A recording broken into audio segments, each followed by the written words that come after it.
Bueno, aquí tenemos el fregado número 1 del día. Aquí estamos viendo cómo hemos quitado ya todo el cabezal de esta parte. Por cierto, bastante largo. Y ahora vamos a poner otra vez viguetas de hormigón.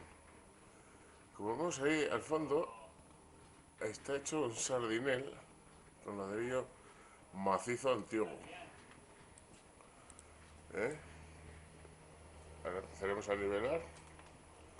Aquí tenemos parte del madero, todo apuntalado, todo bien enganchado.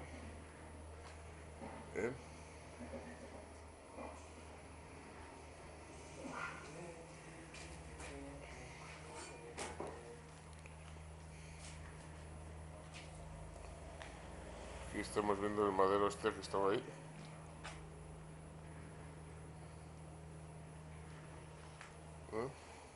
Que no es ninguna broma. Ese es el madero.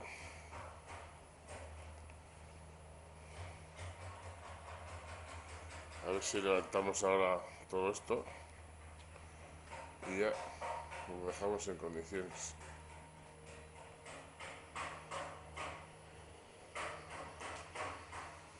Aquí ya todo esto todo está ubicado. Vamos a ver un poco aquí la entrada, el fregado que hemos esmado aquí.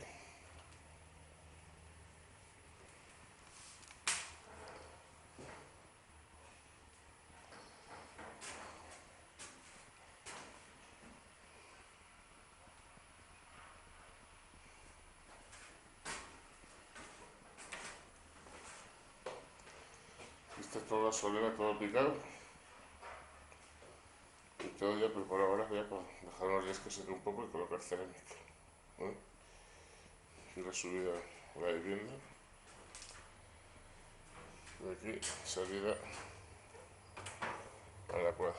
Ahora vamos a ver si ya nivelamos todo esto y empezamos a colocar billetes.